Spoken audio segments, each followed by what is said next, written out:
जम के बोलो जरा। कुंभ, कुंभ का मतलब क्या होता है? घड़ा, घड़ा मतलब लोटा, कलश, घड़ा, कुंभ, उसको महाकुंभ कहा गया। महाकुंभ।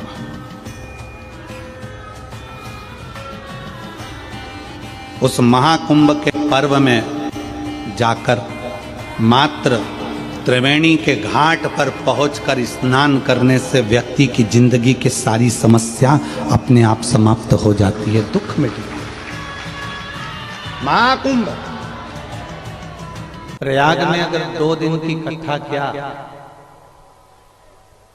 5 मिनट की भी कथा और 5 मिनट की भी कथा क्या, शिव महापुराण यदि 1 मिनट की भी मिल जाए तो समझ लेना कि पूरी 7 दिन की शिव पुराण बन गई।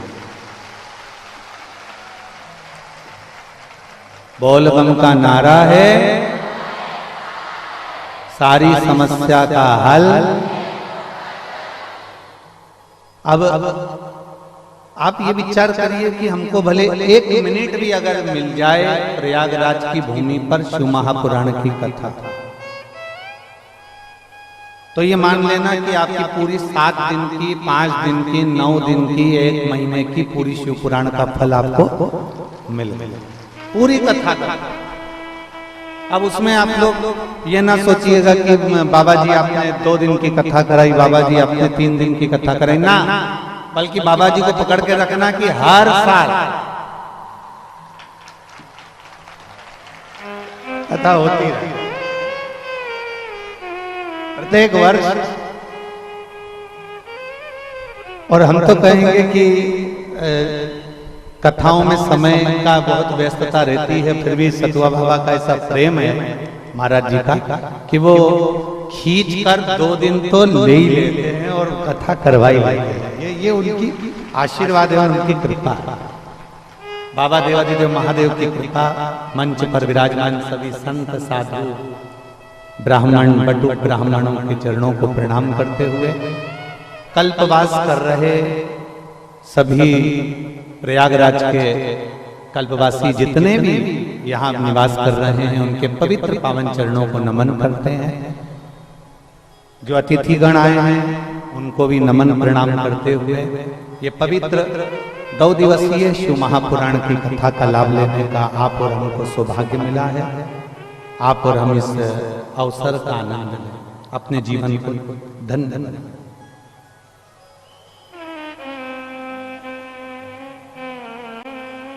एक जीवन में मानव का शरीर मिलना और मानव शरीर प्राप्त कर कर भगवत के भक्ति तक पहुंचना, ये बहुत कठिन है।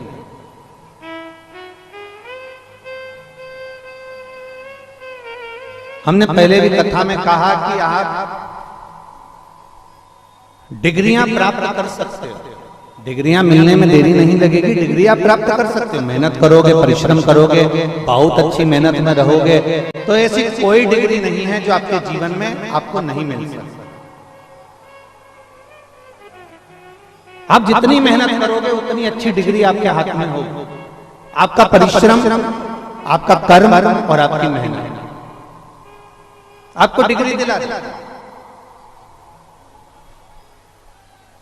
पर डिग्री मिलने के बाद भी शिव महापुराण की कथा कहती है कि किसी को डॉक्टर की डिग्री मिल गई,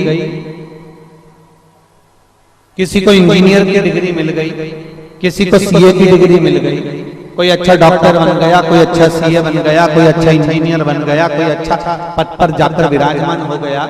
पर शिव महापुराण की कथा कहती है वो डिग्री मिलने के बाद भी एक सबसे बड़ी डिग्री है, वो आपकी नम्रता की डिग्री है कि आपके अंदर नम्रता की,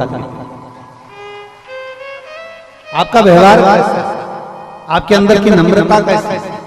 आप बहुत ऊंचे औहदे पर बैठ गए, बहुत ऊंचा औहदा आपको प्राप्त हो गया और उस औहदे पर पहुंचने के बाद मालूम पड़े डिग्री तो आपके पास में है पर आपकी नम्रता आपके अंदर नहीं है, आपकी विनम्रता आपके अंदर नहीं है, तो वो डिग्री का कोई मूल तत्व नहीं रहेगा। शिव महापुराण की कथा भगवान देवाधिदेव महादेव कहलाते हैं। भगवान शंकर ब्रह्मा ब्रह्मलोक में रहते हैं, भगवान विष्णु वैकुंठ लोक में रहते हैं, इंद्र इंद्र लोक में रहते हैं, पर भगवान देवाधिदेव महादेव कैलाश पर्वत के ऊपर रहते हैं। सारे देवता ऊपर विराज रहे हैं, सारे देवता ऊंचे ऊंचे औधे पर विराज रहे हैं, और उनसे भी ऊंचा जो औधा है वो मेरे देवाधिदेव महादेव का है। पर महादेव इतने ऊंचे औधे पर होने के बाद भी मेरे देवाधिदेव महादेव नम्रता, सहजता, सरलता किसको कहते हैं कि देवताओं ने मंथन करा और मंथन में अमृत तो देवताओं ने रख लिया, पर विष मेरे महादेव के पास में भेज दिया, और महादेव के पास में विष गया तो भी मेरे महादेव मुस्कुराकर उस विष को पी गए, क्योंकि महादेव को मालूम था कि मैं बहुत घर का बड़ा व्यक्ति हूँ, और घर का जो बुजुर्ग होता है, घर का जो बड़ा होता है, उसको विष पीने की आदत सी हो जाती है, वो लोगों की बात सुनने की आदत अपने अंदर रख ही ले। और तेरी कृपा बिना न हिले एक भी अणु, लेते हैं श्वास तेरी कृपा से हे गंगाधार मुक्तिवार ओंकार तू, भोले ओंकार तू, आयो शरण तिहार शंभुतार बखान क्या करूं मैं रातों के ढेर का, चपटी भभूत में खजाना कुबेर का, हे गंगाधार मुक्ति द्वार ओंकार तू, भोले ओंकार तू, आयो शरण तिहार शंभुतार। एक विनम्रता हमारे भीतर, शिव विनम्रता देते हैं। एक कथा आती है, भगवान देवाधिदेव महादेव काशी में नंदनवन में मेरे बाबा माता पार्वती को लेकर भ्रमण करते हैं। मां जगत जननी उनके साथ भ्रमण करते। थोड़ी देर चलते चलते माता पार्वती की दृष्टि एक छोटे से बच्चे पर पड़ जाती है, बहुत छोटा सा बालक, बहुत छोटा सा, और माता पार्वती जी की दृष्टि पड़ी।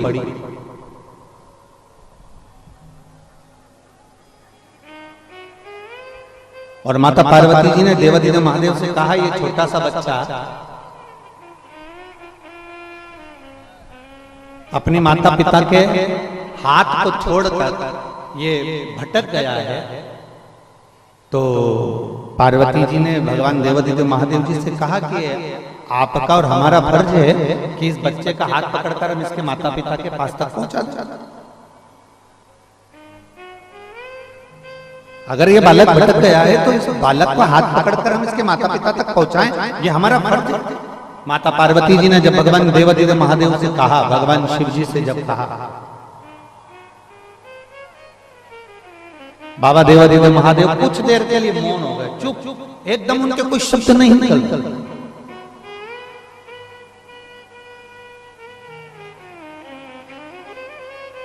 कुछ देर निकला, थोड़ा समय नहीं मिला, फिर इसके बाद में पार्वती जी ने फिर बाबा देवाधिदेव महादेव से कहा, बाबा ये छोटा सा बच्चा है और मार्ग भटक गया है, तो आपका और हमारा फर्ज बनता है कि अपन इसका हाथ पकड़कर इसके माँ बाप तक पहुंचा। शिव जी कुछ नहीं, मौन। थोड़ी देर बाद पार्वती जी क्या देखती हैं, थोड़ी देर तक तो बच्चा रोया, थोड़ी देर तक तो वो बच्चा बिलखा, थोड़ी देर बाद माता पार्वती जी ने क्या देखा कि वो बच्चा बिलख रहा था, रो रहा था, और थोड़ी देर बाद वो बच्चा उठा और राह ढूंढते ढूंढते ढूंढते ढूंढते ढूंढते ढूंढते कुछ समय में वो अपने माँ बाप के पास में पहुंच गए। अब शिव जी ने तुरंत पार्वती मैया का इशारा करा और इशारा कर कर कहा, देखो पार्वती, ये बालक अपने माता पिता के पास पहुंच गया। ये बालक अपने माता पिता के पास पहुंच गया। पार्वती देखिए आप, पार्वती जी ने जो देखा तो पार्वती जी कहती है, गजब की बात प्रभु, ना तो हमने इसको मार्ग बताया, ना हम इसका हाथ पकड़कर लेकर गए, और ना हम इसको हाथ पकड़कर वहां तक हम पहुंचा पाए, और ये अपने माँ बाप के पास पहुंच गया।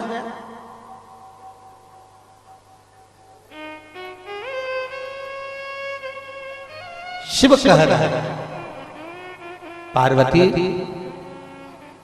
दो चीजें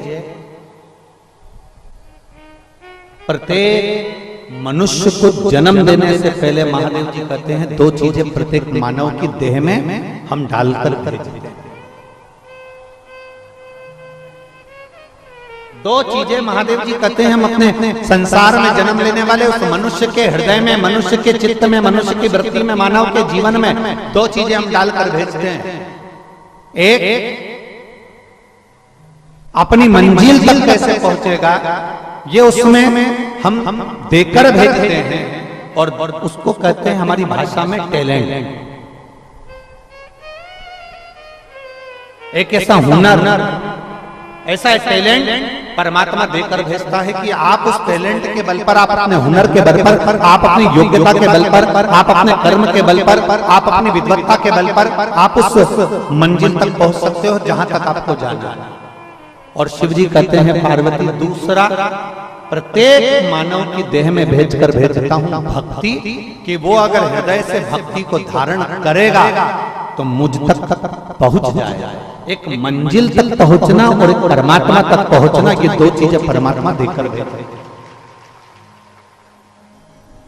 ये दो चीजें मेरे परमात्मा देकर भेजते हैं। एक, हमें जिस मंजिल तक जाना है वो परमात्मा ने हमको एक अच्छा टैलेंट देकर भेजा है, अच्छा ज्ञान देकर भेजा है, बस उसको थोड़ा सा हमें निखारना है, थोड़ा सा हमको उसको देखना है कि आखिर वो है कैसे, हमारे भीतर ऐसा कौन सा हुनर है, हमारे भीतर ऐसा कौन सा वो तत्व छुपा हुआ है जिसके बल पर हम अपनी मंजिल तक पहुंच सकते हैं।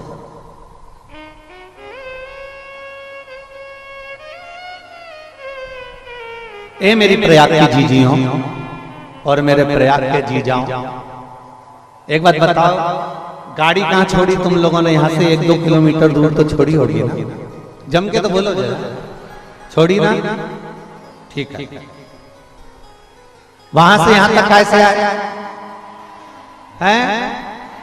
पैदल।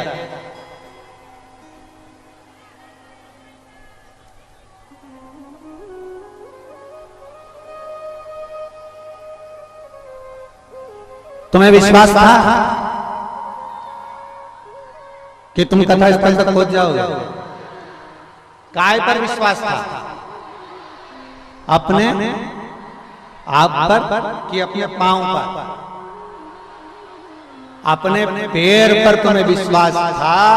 ऊपर वो लोग कह रहे थे कि गुरुजी हमें एक बात समझ में नहीं आती, आप किस पे भरोसा करते हो?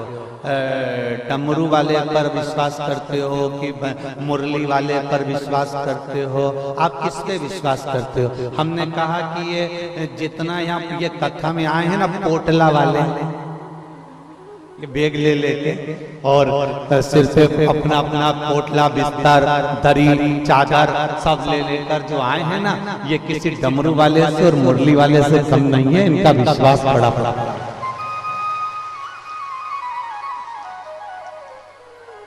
अभी हम देख रहे थे बाबा जी जब साथ में आ रहे थे, सतुआ बाबा जी, तो हमारे साथ में आते आते सतुआ बाबा जी बड़े प्रसन्न चित्त में, देखो महाराज जी, ये देखो बैग लेकर जा रहे हैं। वो माता चली जा रही बैग लेते, उधर साइड में भंडारा चल रहा था, इस हाथ में खिचड़ी, इस हाथ में बैग, और पीछे छोरा बच्चा, वो मम्मी की साड़ी पकड़ा हुआ, और उसके हाथ में आइसक्रीम पीले कलर की।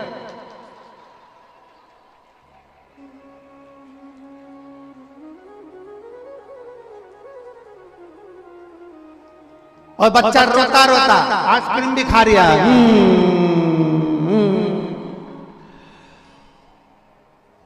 और माँ एक हाथ में खिचड़ी एक हाथ में बैग, चलिए। अब वो सतुआ बाबा जी बड़े खुश होते हुए, महाराज कितना सुंदर दृश्य है कि एक तरफ तो भगवान शिव के प्रति का विश्वास है, एक तरफ तो भगवान शंकर के प्रति उनका भरोसा है, और दूसरी तरफ अपने बच्चे को भी साथ लेकर और हाथ में खिचड़ी और बैग साथ में लेकर भगवान शंकर की ओर बढ़ते चले जा रहे हैं। हमने सतुआ बाबा जी से कहा कि जितना जितना ये शिव की ओर बढ़ रहे हैं उतना उतना देवाधिदेव महादेव इनकी ओर बढ़ रहे हैं, शिव की ओर बढ़।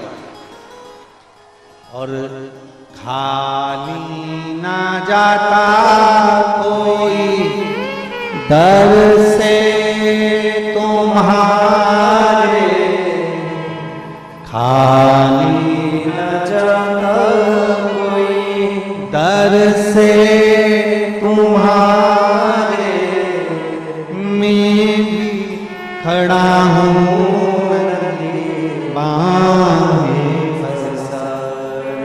अपने हृदय से, लगा लो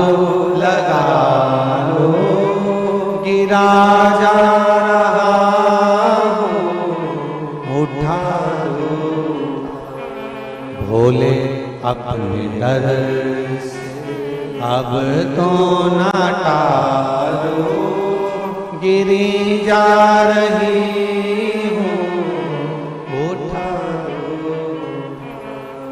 विश्वास रखकर चले। तेरे मन पर बैठकर भगवान देवाधिदेव महादेव से अपने मन की बात बड़े भाव के साथ, आनंद के साथ में प्रयागराज की पवित्र भूमि पर, त्रिवेणी संगम पर बाबा देवाधिदेव महादेव से दिल से अपने मन की बात कही। जहां ये तो माँ गंगा का पावन तट है, त्रिवेणी का संगम है।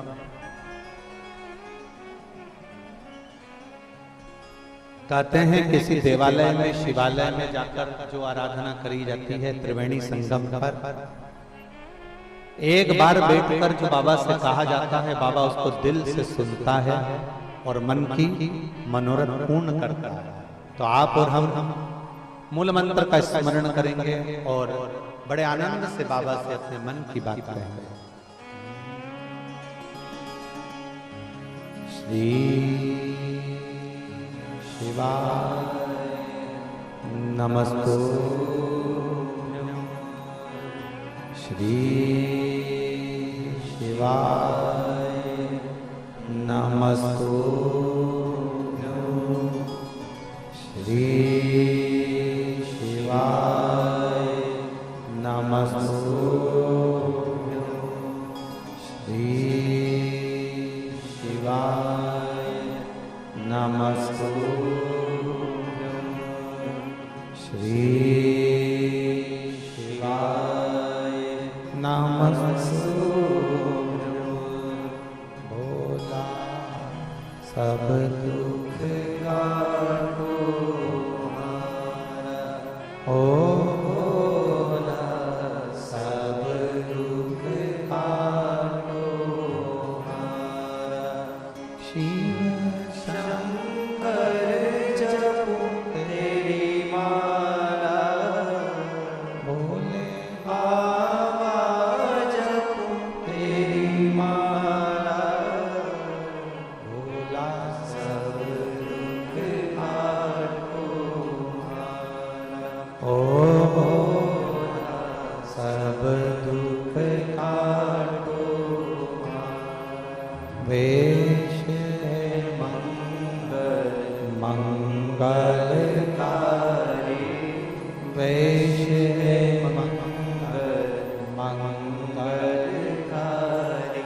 शमशान वासी हमारा, शमशान वासी हमारा, ओ भोला सब दुख काटो हमारा, ओ भोला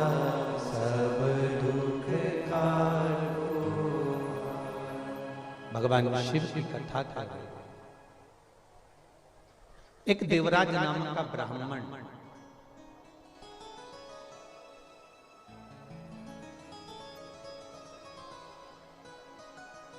अपने ब्राह्मण कर्म को छोड़कर गलत कर्म में लग जाता, चोरी का धन लेकर शिवालय में पहुंच जाता। शिव महापुराण की कथा में आप लोगों ने श्रवण किया है कि अब कैसे भी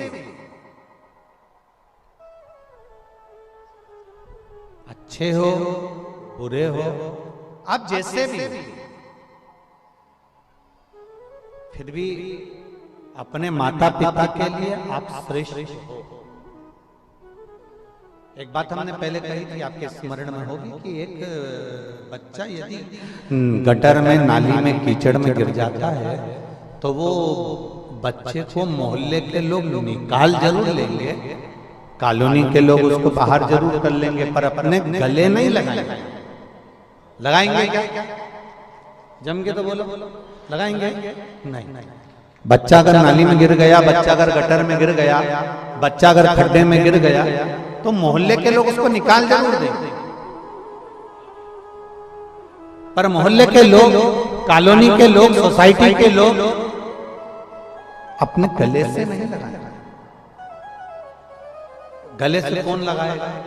अगर माँ ने देख लिया या पिता ने देख लिया या माँ ने देख लिया तो फिर वो माँ और पिता जब एक बार देख लेते हैं तो बच्चे को तुरंत दौड़ते हैं और दौड़कर उसको अपने गले से लगा लेते हैं। अब माँ बाप ने ये नहीं देखा कि यह बच्चा गंदगी में सना हुआ है या गटर के पानी में लगा हुआ है या गंदे पानी में लगा हुआ है। माँ बाप ने तो ये देखा कि मेरी औलाद है, मेरी संतान, और उसको गले से लगा।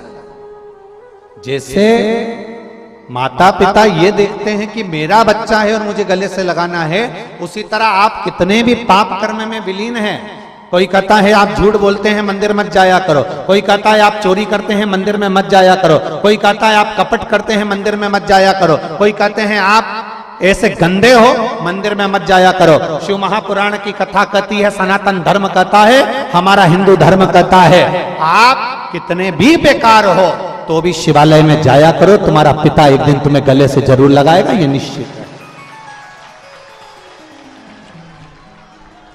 आप शिवालय में जाओ, तुम्हारा पिता तुम्हें गले से जरूर लगाएगा, ये निश्चित। तेरे मंदिर में आना मेरा काम है और मेरी बिगड़ी बनाना तेरा। आप उसके दरवाजे तक जाओ तो सही, आप उसकी चौखट तक जाओ तो, जब आप उसके दरवाजे तक जाओगे, चौखट तक जाओगे, जब आप उसके दरवाजे तक पहुंचोगे तो वो एक ना एक दिन आपको हृदय से लगाएगा ही, ये निश्चित है। आपको अपने गले से, अपने कलेजे से लगाएगा ही, ये पक्का।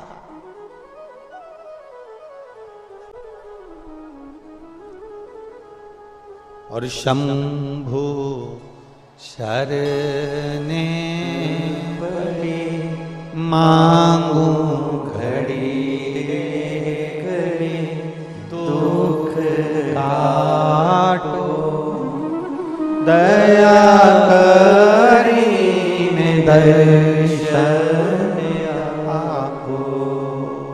शंभु शरण पड़ी मांगू घड़ी रे घड़ी, दुख काटो दया करी दर्शन।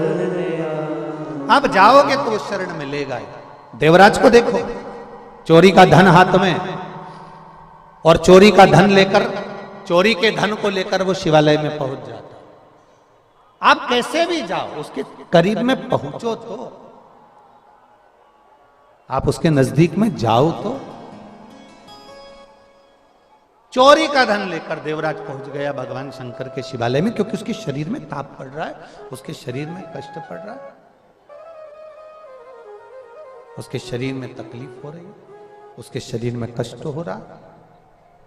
और जब वो शरीर में कष्ट हो रहा है, तकलीफ हो रही है, तो वो बुखार आने पर, ताप पड़ने पर वो शिवालय के अंदर प्रवेश कर गए। भजन नहीं सुहा रहा, शिव महापुराण की कथा वहां चल रही थी। कोई विद्वान संत वहां कथा का वाचन कर रहे थे।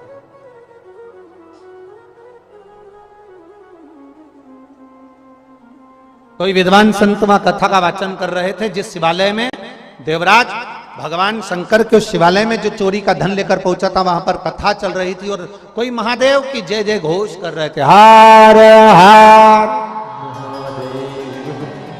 अब जैसे जैसे महादेव का जय घोष होता तो देवराज को बड़ा गुस्सा आता, देवराज को बड़ा क्रोध कि बताओ, मेरे शरीर में ताप पड़ रहा है, मेरे शरीर में कष्ट पड़ रहा है, मेरे शरीर में तकलीफ हो रही है, और ये हर हर महादेव का, इसको तो समझ में ही नहीं आ रही।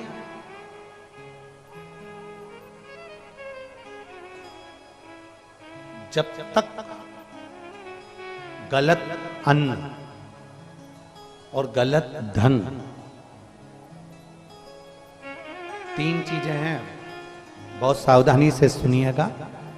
गलत अन्न, गलत धन और गलत नारी का संग जिस व्यक्ति के साथ होता है, उसको कभी सत्संग, भजन, कीर्तन, तीर्थ, संत, साधु या भगवान का नाम उसको सुहाता नहीं, सुहाता ही नहीं।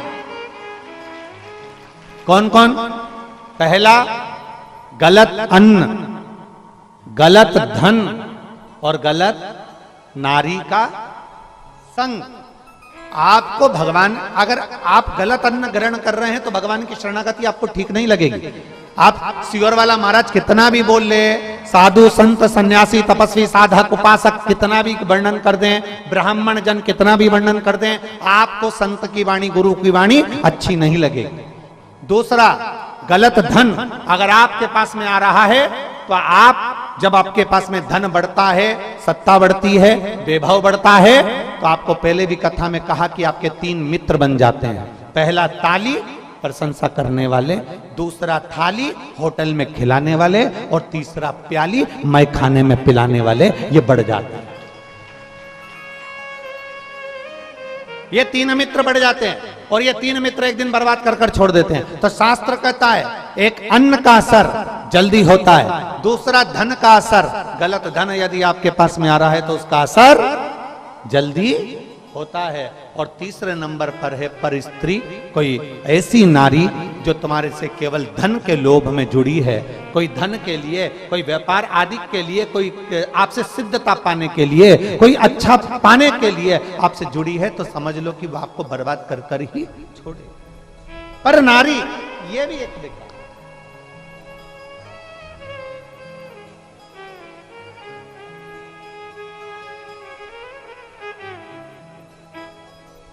कई लोगों को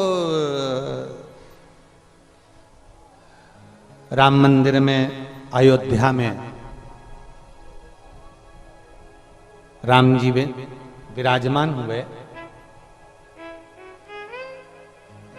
कई लोगों को बहुत अच्छा लगा, बहुत अच्छा। लोगों ने खूब जय घोष लगाई, खूब जय नारा लगाया, जय जय श्री राम, खूब चिल्ला। पूरे भारत में और पूरे विश्व में राम जी के अयोध्या में बैठने की जय जय घोष हुई। माननीय प्रधानमंत्री मोदी जी ने, माननीय उत्तर प्रदेश सरकार के मुख्यमंत्री माननीय योगी जी ने, और सारे साधु सन्यासी तपस्वी साधक उपासक संतों ने भगवान राम जी महाराज को वहां पर विराजमान किया। कईयों को अच्छा लगा, बहुत अच्छा, पर कई ऐसे भी थे जिनको अवध में राम जी बैठ रहे होंगे तो सुहा नहीं रहा होगा, रात की नींद गायब हो गई। कई ऐसे भी, शास्त्र कहता है तीन चीजें जिसके पास में व्यर्थ की आ गई है, समझ लेना, उसको सत्संग नहीं सुहारा, उसको राम नहीं सुहारा, उसको कृष्ण नहीं सुहारा, उसको शिव नहीं सुहारा, उसको भगवान का भजन नहीं सुहारा, उसको स्मरण नहीं सुहारा। आप घर से चले अपना कल्पवास का सामान लेकर, कल्पवास का सामान लिया, लकड़ी ली, संविदा ली, अनाज लिया, अन्न लिया, टेंट लिया, सारा सामान लेकर आप प्रयागराज की पवित्र धरा पर पहुंच गए। और प्रयागराज की पवित्र धरा पर पहुंच गए, मालूम पड़े उस कल्पवास के अंतर्गत आप तो भगवान का भजन कर रहे हो, आप राम नाम जप रहे हो, आप कृष्ण नाम जप रहे हो, आप गंगा का स्नान कर रहे हो, त्रिवेणी संगम में जा रहे हो, दीपदान कर रहे हो, भगवान के विरल भक्ति को धारण कर रहे हो। 1 महीने के लिए आप भगवान का भजन करने के लिए आए हो, 1 महीने के लिए आप प्रयागराज की पवित्र भूमि पर विराजमान हो, शिव नाम, राम नाम, कृष्ण नाम आप जप रहे हो। पर 1 महीने के अंदर 1 दिन, 2 दिन, 3 दिन हमारी वाणी का आपको थोड़ा बुरा लग सकता है। जितने लोग यहां बैठे हैं, हो सकता है बुरा लग जाए, तो आप टेंशन मत लेना, लग जाए तो अगली बार मत बुलाना, उसमें कोई चिंता का विषय नहीं। 1 महीने के लिए हम कल्पवास करने के लिए आए, 1 महीने हम यहां रहने के लिए आए, 1 महीने के लिए त्रिवेणी संगम पर आए, 1 महीने के लिए अन्न का सामग्री। शंभू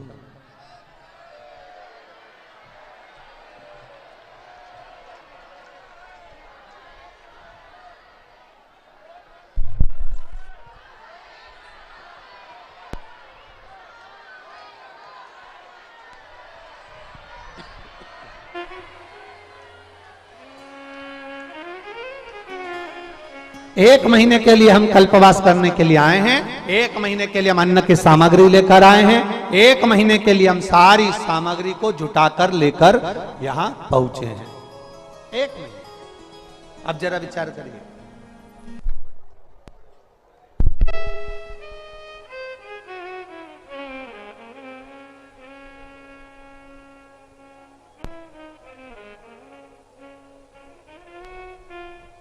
एक महीने की पूरी सामग्री, 1 महीने का पूरा सामान लेकर हम यहां पहुंचे। थोड़ा ध्यान देना, आपसे पूछ रहे हैं क्या पूरा 1 महीना में 2 या 3 दिन, 4 दिन, 1 दिन, 1 घंटा, आधा घंटा, 15 मिनट, 20 मिनट, पूरे महीने में 1-2 दिन ऐसे निकलते हैं जो 1-2 दिन हमारा मन कल्पवास में हम रह जरूर रहे होते हैं, पर उस महीने भर में से 2 दिन ऐसे निकलते हैं जिसमें हम भगवान से अपने दिल को जोड़ नहीं पाते। पूरे महीने आप कल्पवास कर रहे हैं, आप रह रहे हैं, आप गंगा त्रिवेणी का स्नान कर रहे हैं, आप राम नाम, कृष्ण नाम, शिव नाम जप रहे हैं, आप साबुन का त्याग कर दिए, आपने बहुत सारी वस्तुओं का त्याग कर दिया, आपने पलंग का त्याग कर दिया, आप जमीन का शयन कर रहे हैं, भूमि का शयन कर रहे हैं, आप कल्पवास का निवास कर रहे हैं। पर उस पूरे महीने में 1 या 2 दिन, 3 दिन ऐसे निकलते हैं जिस 3 दिन में हमारा चित्त, हमारा मन, हमारा दिल भगवान से थोड़ा सा दूर हो जाता है। हम घबराते हैं, मैं यहाँ तो भजन करने आई थी, मैं यहाँ कथा सुनने आई थी, मैं तो यहाँ प्रयागराज की धरा पर शिव महापुराण की 2 दिवसीय कथा सुनने आई थी, ऊपर से मुझे धूप सता रही है, ऊपर से मालूम पड़े मुझे भूख भी लग रही है, ऊपर से मुझे प्यास भी लग रही है। अर्थात कब तक सताएगी, कब तक सता रही होगी? जब आपके भीतर आपको 2 दिन 3 दिन ऐसे लगेगा कि मेरा मन भगवान में नहीं लग रहा, आप बेचैन होंगे, तब आपको लगना चाहिए कि मैंने पूर्व में कोई अन्न ऐसा ग्रहण करा होगा, मैंने पूर्व में मेरे पास ऐसा कोई धन आया होगा जिस धन का उपयोग मैंने करा होगा, इसलिए 2 या 3 दिन मेरा कल्पवास में मन नहीं लगा, मेरा कथा में मन नहीं लगा, मेरा सत्संग में मन नहीं लगा, मैंने कोई धन या अन्न ऐसा ग्रहण कर लिया हो जिसका मुझे इसका फल मुझे प्राप्त नहीं हो रहा। पर धीरे धीरे धीरे धीरे धीरे धीरे आपका मन जब भगवान की कथा में रम जाए, लगने लगे कि हाँ मुझे कथा का रस तत्व ग्रहण करना है, 2 दिन मुझे कथा का। यहाँ एक बहन बैठी है जिसने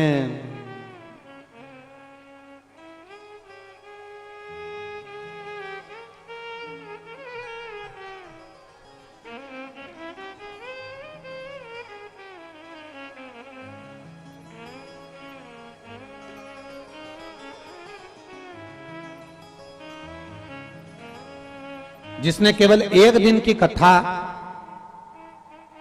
कानपुर की सुनी थी, अन्नू तिवारी।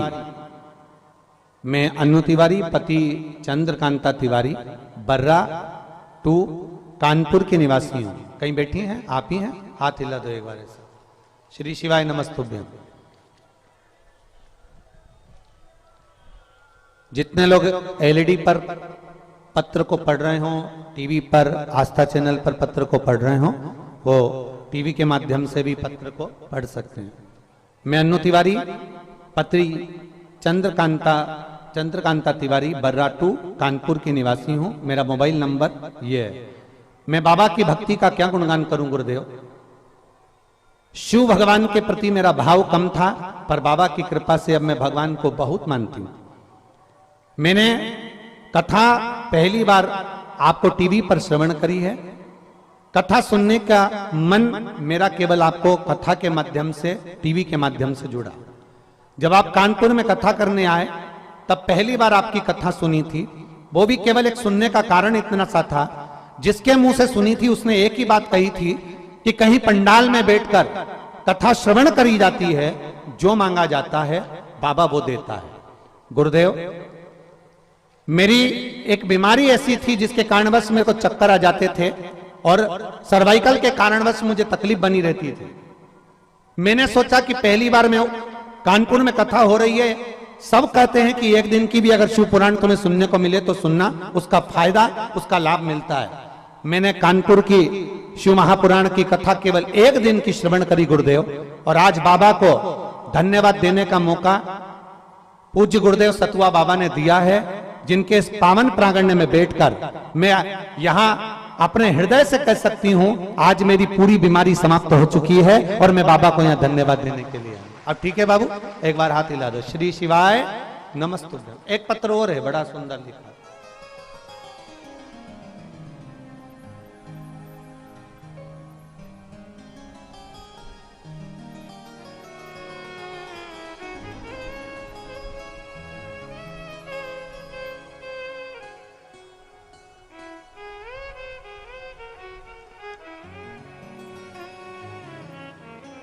मेरा नाम ज्योति उमर वैश्य, पिता स्वर्गीय पवन कुमार उमर वैश्य, मां फूलकली उमर वैश्य। उम्र है 23 साल। कहीं बैठी हो तो हाथ हिला सकती हैं। आप ही हैं बेटा? श्री शिवाय नमस्तुभ्यं। आपने इसमें एक बेलपत्र मांगा है, पर बेलपत्र यहाँ है क्या बाबू?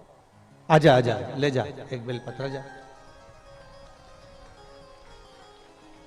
गुरुदेव, शायद मेरे बराबर जीवन में कोई ने संघर्ष नहीं करा होगा। मेरी तबीयत बहुत खराब हो गई थी। डॉक्टरों को दिखाया तो कोई कहता था निमोनिया है।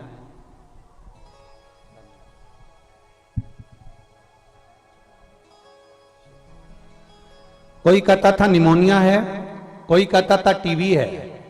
बीमारी का पता नहीं पड़ा।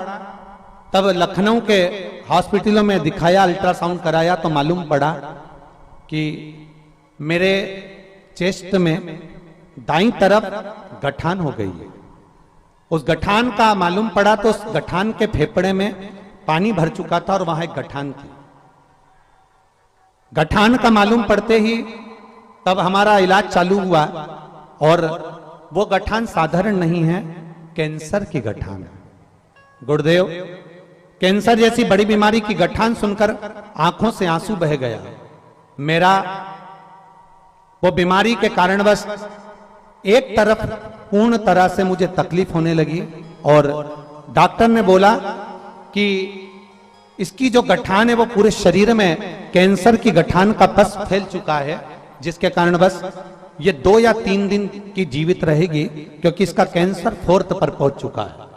इसका बचना बहुत मुश्किल है। मगर मेरे भोले बाबा तो भोले बाबा हैं गुरुदेव। मैं क्या वर्णन करूं। टीवी पर आपकी कथा सुनकर मुझे बल मिला। मैं बिस्तर पर लेटी लेटी कथा सुनती थी।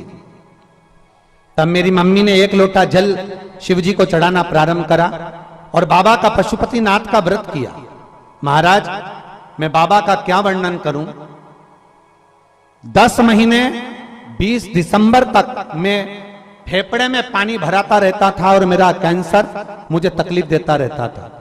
पर जिस दिन से मैंने बेलपत्र खाना प्रारंभ करी और शिव जी पे चढ़ा हुआ जल पीना प्रारंभ करा, श्री शिवाय नमस्तुभ्यम का जाप करना प्रारंभ करा, आज मैं पूर्ण तरह से सुखी होकर मेरा कैंसर भी समाप्त हुआ और मेरा फेफड़े में पानी भरना भी समाप्त हुआ। मैं बाबा को यहाँ प्रणाम करने आया।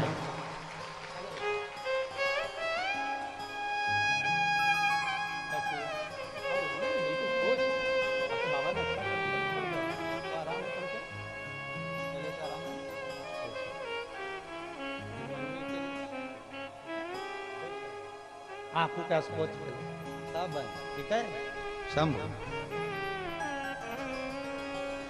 और तेरी कृपा बिना न हिले एक भी अणु, लेते हैं श्वास तेरी कृपा से करो करो। हे गंगाधार मुक्ति द्वार ओमकार तू, बोले ओमकार तू, आयो शरण तिहार शंभु तार तार। आप कैसे भी हो, कैसे देवराज चोरी कर दिया, चोरी का धन लेकर शिव जी के मंदिर में पहुंच गया। चोरी का धन लेकर भगवान शंकर के मंदिर में पहुंचा और जब चोरी का धन लेकर भगवान शंकर के मंदिर में पहुंचा तो अभी कथा में कहा कि एक अन्न, एक धन और एक पराई नारी बर्बाद कर देती, बेकार। चोरी का धन था, शिवालय में पहुंच गया। कोई हर हर महादेव कहता तो इसको गुस्सा आ जाता, कोई भगवान शिव का नाम लेता तो इसको क्रोध आ जाता। कई लोग ऐसे भी हैं संसार सागर में जिनसे जय श्री राम कर लो तो भी उनको ऐसा लगता है कि ये दूसरी पार्टी के हैं। महाराज आजकल तो बड़ा विडंबना है, अगर आपसे राम कर लिया ना किसी से तो उनको लगेगा ये पार्टी विशेष के हैं। ना, भगवान राम ना तो किसी पार्टी के हैं। भगवान राम तो जब हम पैदा हुए, हमारी श्वास सनातन धर्म का एक एक व्यक्ति जो मृत्यु लोक में जन्म लेता है उसकी श्वास में जितनी शरीर में श्वासें प्रतिदिन निकल रही होती है, उस श्वास में राम पहले से ही समाहित होता है। इसलिए जीव हमेशा जय जय श्री राम कहता रहता है। उसमें हमें यह नहीं सोचना कि कोई पार्टी विशेष का नाम है ना, भगवान का नाम लेने में हमें पीछे नहीं हटना। देवराज जैसे ही शंकर जी का नाम निकलता देवराज को क्रोध आता, अपने आप को थोड़ा क्रोध में अपने आप को मारने का प्रयास करता। चोरी का धन लिया, उठाया और चोरी का धन लेकर बाहर चले गया कि अब मुझे यहां आवाज नहीं आई, अब मुझे यहां आवाज नहीं आई। और चोरी का धन लेकर बाहर गया, फिर आवाज उसके कानों में पड़ने लगी, हर हर महा। जैसे ही वापिस आवाज आई, फिर वापिस जैसे ही आवाज आई, आवाज आते से देवराज अब मंदिर के प्रांगण से भी बाहर चले गए, बहुत दूर,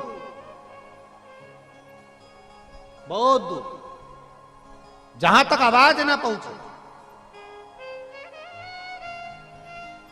कोई आवाज आए ही ना।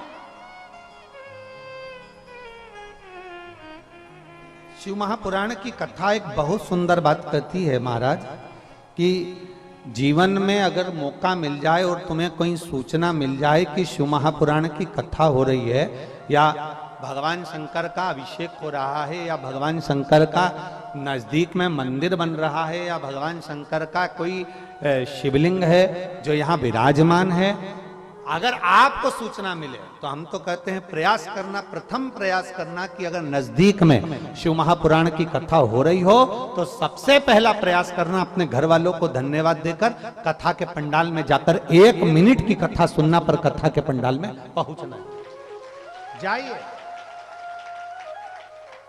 अब कोई कहे कि महाराज जी कथा में बैठने से क्या मिल जाएगा, क्या धन मिलेगा, सत्ता मिलेगी, समय मिलेगा, या कोई हमारे को बहुत प्रमोशन मिल जाएगा, या हमारे को बहुत सारा धन वैभव मिल जाएगा। शिव महापुराण की कथा कहती है तुम्हारा ना तो हम प्रमोशन की बात करेंगे, ना हम ये कहेंगे कि तुम्हें करोड़ों का धन मिलेगा, ना हम कहेंगे कि तुम्हारे को कुछ मिलेगा, पर इतना जरूर है अंतिम समय जब प्राण छूट रहे हों, कोई ऐसी घटना घट गई हो और प्राण छूट रहे हों, और अंतिम समय में जब आईसीयू में पड़े होगे या वेंटिलेटर पर पड़े होगे, जैसे उस बेटी ने पत्र में लिखा कि मेरा तो सब कुछ चले गया था और सब समाप्त हो गया था, पर मेरा विश्वास शिव ने जीवित रखा, शंकर ने जीवित रखा। मान लो कोई साथ नहीं दे, धन वैभव सत्ता सब अपनी जगह पर, अकेले आईसीयू में पड़े हुए हो, वेंटिलेटर पर पड़े हो, तब तुमको जब अकेले पड़े हुए हो और अंतिम सांसें चल रही हो और तुमसे कोई केले गुलाब जामुन खा, अरे बोलो तो प्रयाग वाली जीजियो, गुलाब जामुन अच्छी लगेगी? जम के बोलो जरा, इधर वाले भी लगेगी अच्छी? अब तुमसे कोई कहे ले पालक पनीर की सब्जी खा लो, अब मर रहे हो, प्राण छूट रहे हैं, अच्छी लगेगी? नहीं। कोई तुमसे कहे देखो तुम्हारी मौसी जी ने व्हाट्सएप पे मैसेज भेजा है, कितना अच्छा मैसेज है, पढ़ तो लो, अच्छा लगेगा? कोई तुमसे कह दे मैं सामने टीवी चला देती हूं, कोई नाटक कोई सीरियल देख लो, मर रहे हो, प्राण छूट रहा है, अंतिम क्षण, वेंटिलेटर पर पड़े, आईसीयू में पड़े हो, आखिरी श्वास चल रही है, और कोई तुमसे कहे मैं टीवी चला देती हूं, लो नाटक देख लो, सीरियल देख लो, अच्छा लगेगा? नहीं। उस समय पर ना लड्डू, ना पेड़ा, ना गुलाब जामुन, ना इमरती, ना भजिया, ना पकोड़ा, ना दही वड़ा, कुछ भी अच्छा नहीं लगेगा। और लोग भगवान से प्रार्थना करेंगे तो केवल एक प्रार्थना करेंगे, भगवान ऐसी कृपा कर दो इनकी थोड़ी सी उम्र बढ़ा दो। करेंगे कि नहीं करेंगे? केवल उम्र बढ़ा दो। अब भगवान क्या कहेंगे? तुमने अगर मेरी कथा को समय दिया होता, 3 घंटा मेरी कथा को दिया है और 2 दिन का मिला लो तो कितने घंटे हो गए?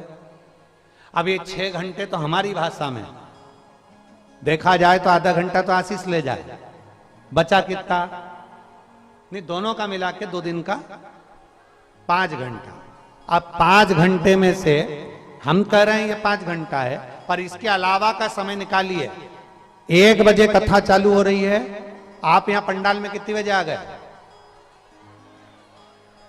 रात भर से है? पूरी रात से? गजब है री, पक्का है।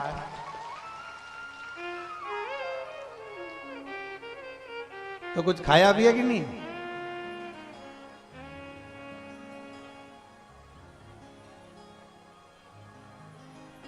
बोल बम का नारा है और बाबा है।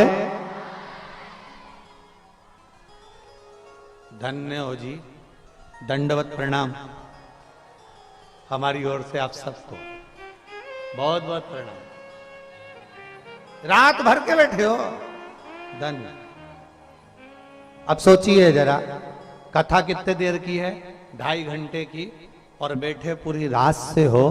अब जरा विचार करना, तुमने जो समय गंगा जी के घाट पर, त्रिवेणी के घाट पर महादेव को दिया है, काल बनाने वाला कौन है?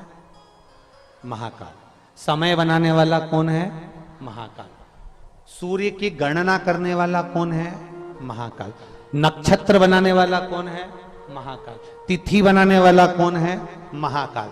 जब काल की गणना करने वाला खुद काल अधिपति महाकाल राजा है, तो तुम रात भर से अगर बाबा की प्रतीक्षा कर रहे हो, कथा सुन रहे हो, 2 दिन तुम बाबा के लिए निकाल कर आए हो, तो तुम्हारा समय तुमने जितना बाबा को दिया है, तुम्हें जब अंतिम समय में इस समय की जरूरत पड़ेगी, तब मेरा काल अधिपति वो समय निकाल कर तुम्हारे पास खड़ा,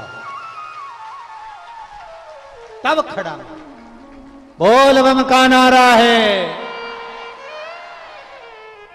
और अंत समय प्रभु आना पड़ेगा, अंत समय प्रभु आना पड़ेगा, वचन दिया तो निभाना पड़ेगा, आए ना आए प्रभु कुटुंब कबीला, अंत समय प्रभु आना पड़ेगा, और वचन दिया तो निभाना पड़ेगा। अब पुकारोगे वो तुम्हारे सम्मुख में आएगा। जो समय तुमने उसको दिया है वो समय, एक पत्र है देखिए,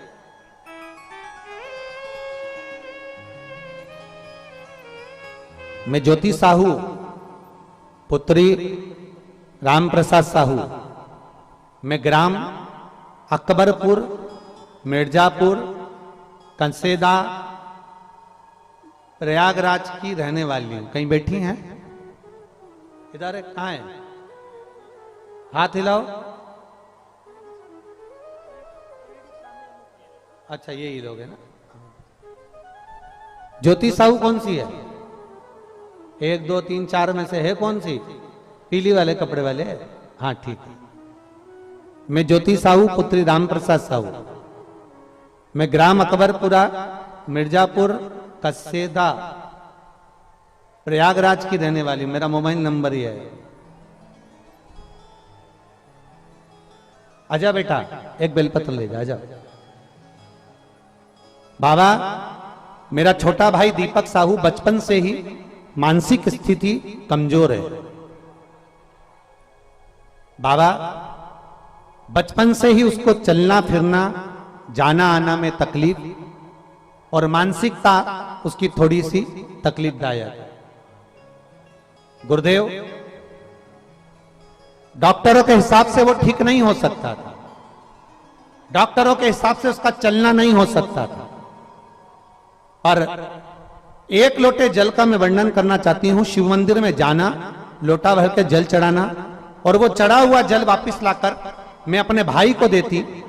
और बाबा का मैं क्या गुणगान करूं। बाबा, आज मेरा भाई, लोग उसको मानसिक स्थिति खराब थी, पागल टाइप का था, लोग उसको अपशब्द कहते थे, पर अब मेरा भाई खुद चलकर भगवान शंकर के मंदिर जाता है और जल चढ़ाकर आता है। मैं बाबा को यहां धन्यवाद देने के लिए आई हूं। भाई आया है क्या तुम्हारा?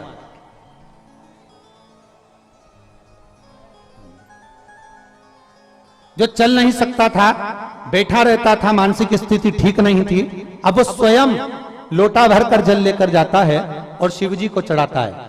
आज मैं अपने भाई को भी यहां लेकर आई हूं। बाबा से केवल एक बेलपत्र की चाह है। मेरा भाई बहुत अच्छा हो गया है गुरुदेव, और बाबा की कृपा। एक बार जोरदार ताली बजाएं इस बेटी के लिए। बहुत बहुत साधुवाद।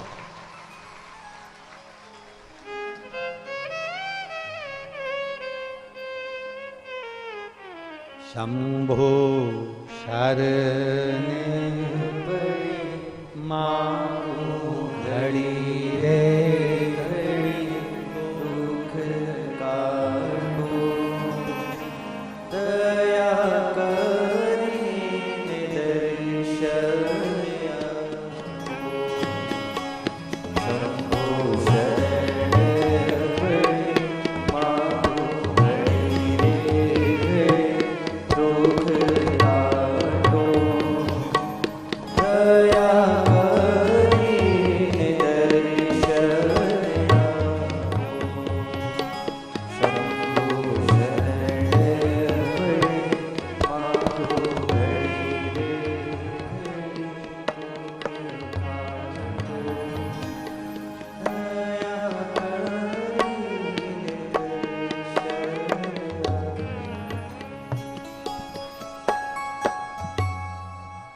शंभो शरणे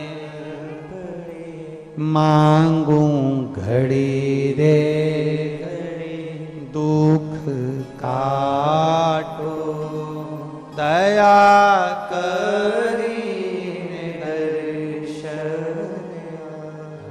आप दिल से प्रार्थना, वो दिल से सुनता है। आप दिल से कहेंगे, वो दिल से सुनेगा।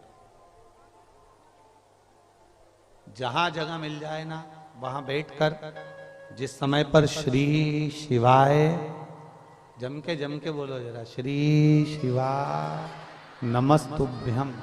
जहां जगह मिल जाए और इस व्यासपीठ के सामने बैठकर जहां से बोलने का मौका मिल जाए, वहां बोलकर बाबा से अपने मन की बात जरूर कहो, दिल से। पत्र देखिए, प्रयागराज के पत्र पहले दिन के हैं, और इतने पत्र पढ़ना सरल नहीं, सहज नहीं, हमारे बस की बात नहीं, पर दिल से और विश्वास से कहते हैं। 2 दिन की कथा मिली है, 2 दिन सुनो, और 2 दिन सुनने के बाद तुम्हारे नजदीक में जब भी कथा हो, ये गंगा मैया के तट पर कहकर जाना कि अगला पत्र मेरा भी व्यासपीठ पर पहुंचना चाहिए। दिल से सुनकर जा, दिल से कहो। कथा कह रही है, देवराज का चरित्र कर रहा है। देवराज कथा नहीं सुहा रही, संत की वाणी नहीं सुहा रही। देवराज को वो अच्छा नहीं लग रहा। जो 2 बार हर हर महादेव कहा जा रहा है, वो देवराज को श्रेष्ठ नहीं लग रहा। राम राम कहना, कृष्ण नाम कहना, शिव नाम कहना कई लोगों को अच्छा नहीं लगता, ठीक नहीं लग रहा। अब लगा देवराज को,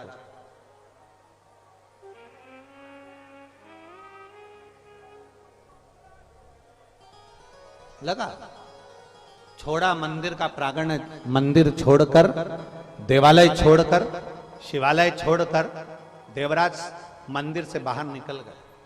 और मंदिर से बाहर निकले तो एक बेलपत्री का वृक्ष था, जिस वृक्ष के नीचे देवराज बैठ गया। शरीर में ताप पड़ रहा था, बुखार आ रहा था। कोई पूर्व की पुण्याई,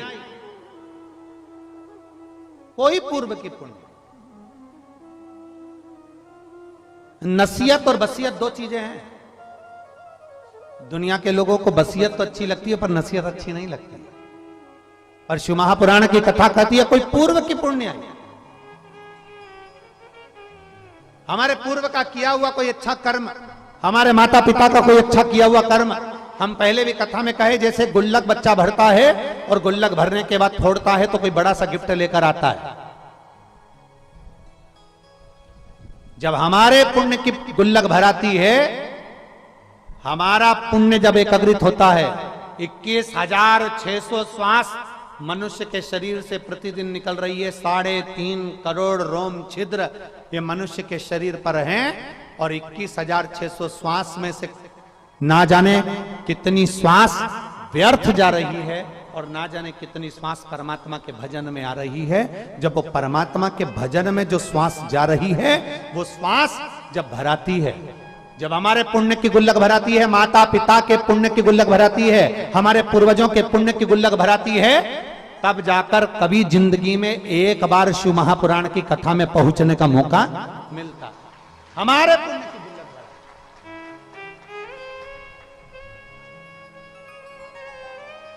तब कहीं पहुंच पाते हैं। भगवान शंकर की शरणागत, जब कहा शंकर जी कहाँ रहते हैं, जम के बोलो, जम के जरा, हैं कैलाश। पास में ढूंढना हो तो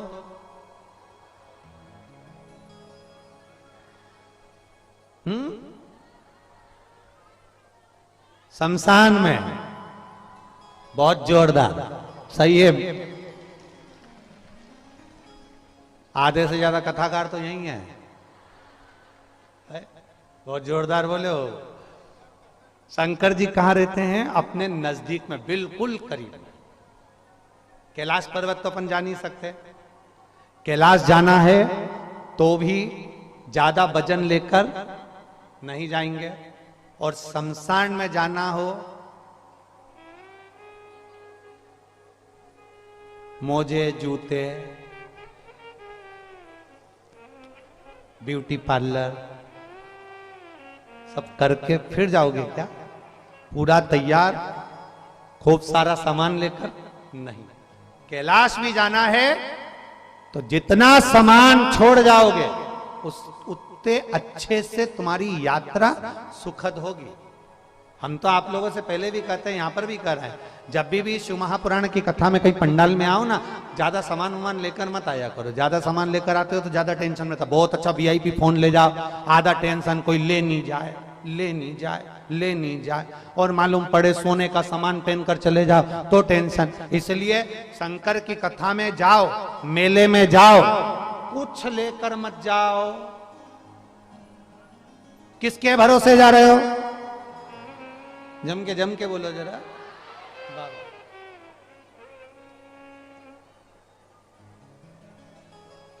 बहुत बोल्ड बोल्ड आवाज है तुम्हारी, गजब। हम तो बाबा के भरोसे, हम तो बाबा के भरोसे चलते, ये दुनिया वाले चलते। आपकी आवाज तो है मेरे तक। ये दुनिया, हम तो बाबा के भरोसे चलते हैं, हम तो बाबा के भरोसे चलते हैं, भोले बाबा के भरोसे चलते हैं, भोले बाबा के भरोसे चलते हैं, डमरू वाले के भरोसे चलते हैं, डमरू वाले के भरोसे चलते हैं, हम तो बाबा के भरोसे चलते हैं, हम तो बाबा के भरोसे चलते हैं, डमरू वाले के भरोसे चलते हैं, डमरू वाले के भरोसे चलते हैं।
हमको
सीधा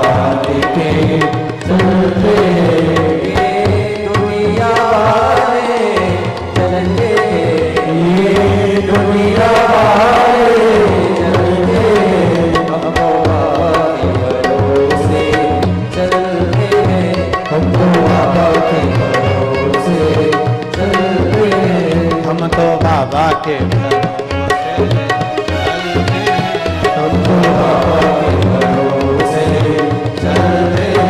हम तो बाबा के भरोसे चलते हैं, हम तो बाबा के भरोसे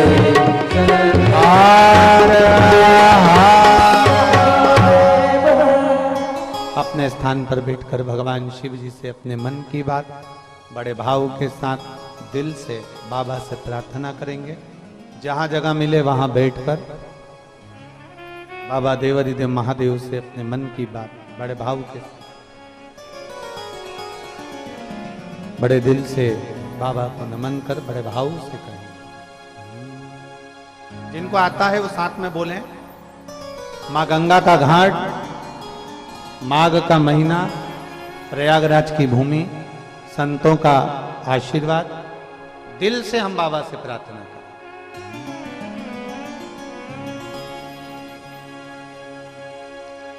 श्री शिवाय नमस्तु, श्री शिवाय नमस्तु, श्री शिवाय नमस्तु,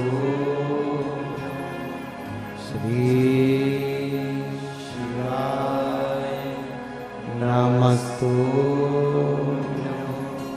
श्री नमस्तु। भोला सब दुख काटो, ओ भोला सब दुख काटो,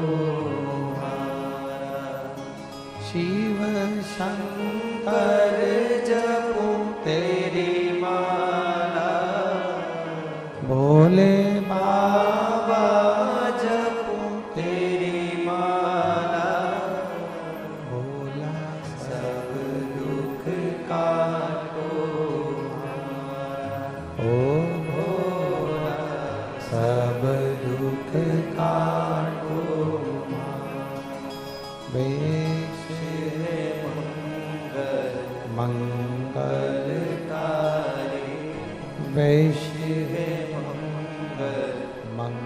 मंगलकारी, शमशान वासी हमारा, शमशान वासी हमारा, ओ भोला सब दुख काटो हमारा, ओ भोला सब दुख काटो हमारा।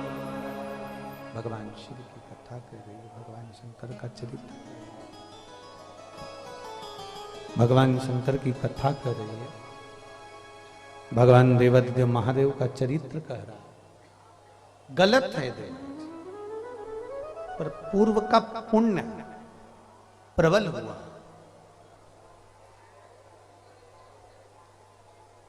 और पूर्व का पुण्य प्रबल हुआ ना, इसलिए देवराज बेलपत्री के वृक्ष के नीचे पहुंच गए। कुछ हमारे पुण्य, कुछ आपके पुण्य प्रबल हुए होंगे तो हम और आप प्रयागराज की पवित्र भूमि पर पहुंचे हैं। ये हमारे और आपके पुण्य है।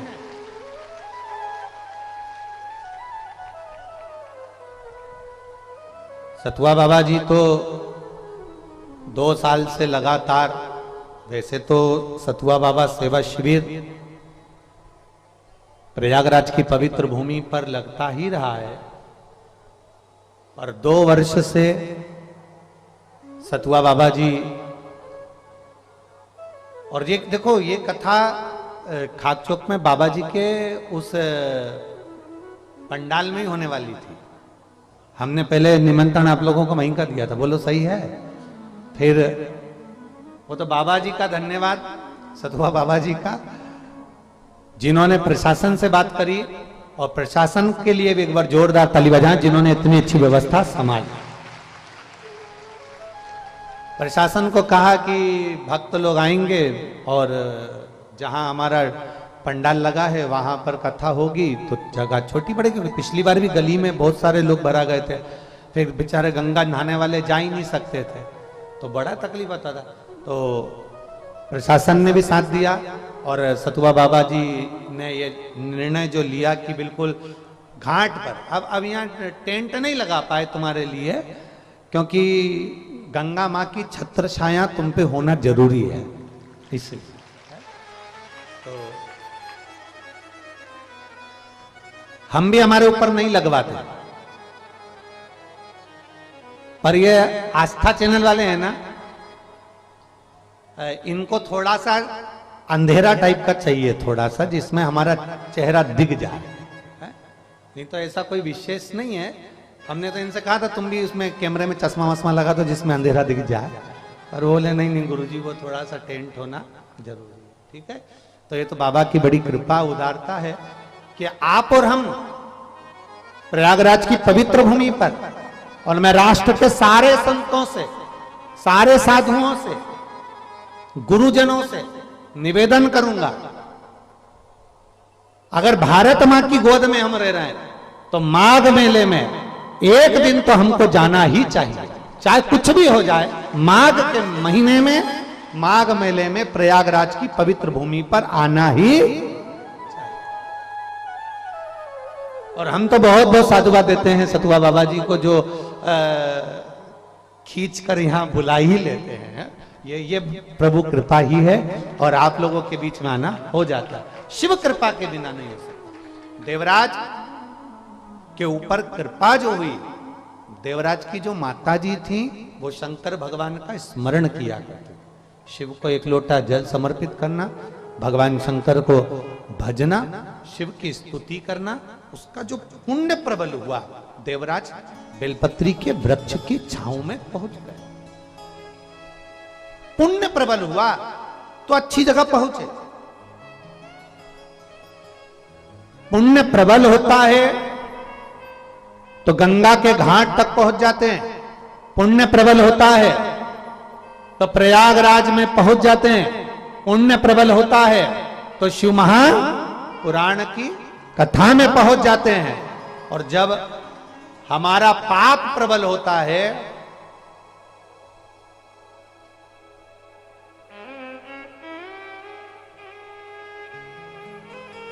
क्या, जम के बोलो जरा, जब पाप प्रबल होता है तो ठाकुर की कथा में नहीं ठेके पर पहुंच जाते हैं। ये पाप की प्रबलता है, फिर ठाकुर की कथा नहीं अच्छी लगती, भगवान की कथा अच्छी नहीं लगती।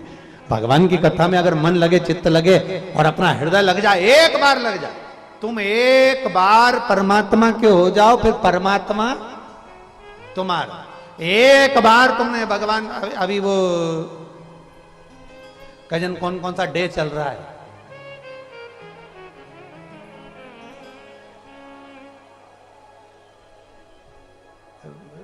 एक दिन आता है सब फूल देने का भी डे, एक दिन फिर टॉफी देने का डे। इसमें एक भी डे ऐसा नहीं है कि जिसमें दे, क्योंकि इसमें बाकी का समय जो है ना, ये सारे डे होने के बाद तुमने फिल्म देखी है, फिल्मों में जितने भी सीरियल आते हैं या फिल्मों में जितनी भी फिल्म बनती है, सारी फिल्म चलती है और शादी होने पर बस ब्याह हुआ, भावर हुई, शादी हुई और फिल्म खत्म। क्योंकि फिल्म बनाने वाले को भी मालूम है इसके बाद की फिल्म कोई झेल नहीं पाएगा। शादी नहीं हो तब तक तो फिल्म सक्सेस है।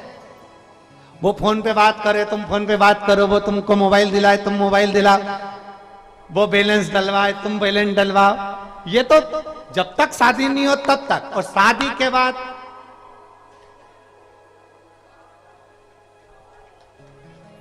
के बाद इसमें भी एक पत्र है,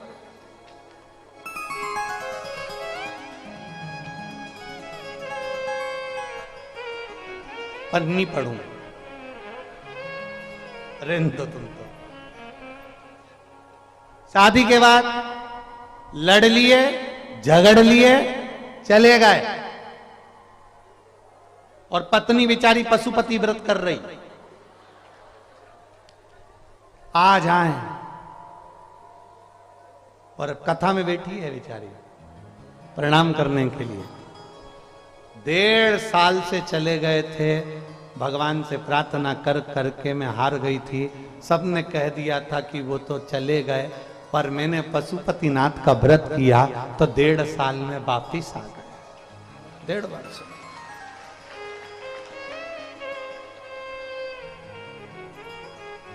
बोल दो नाम।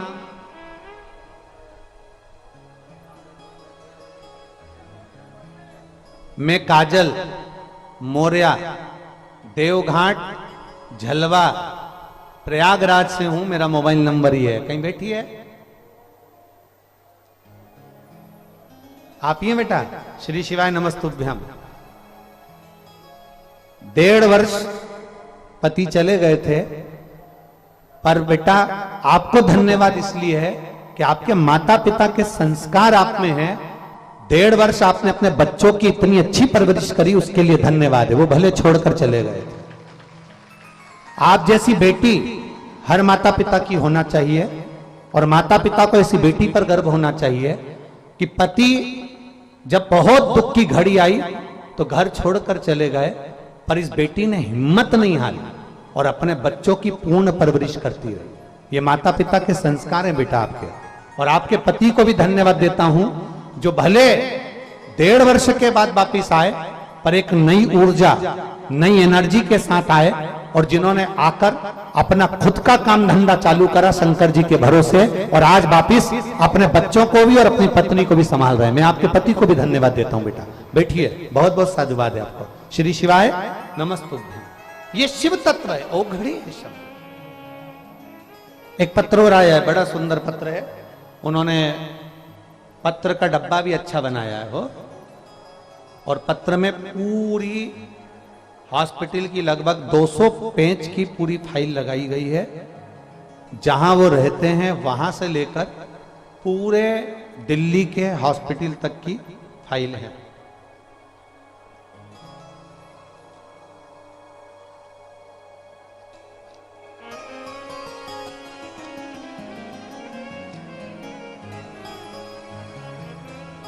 मेरा नाम शिव केसरवानी है, बेटी दिया केसरवानी, अशोक सुंदरी, पता 140 R3 M2 बेनीगंज प्रयागराज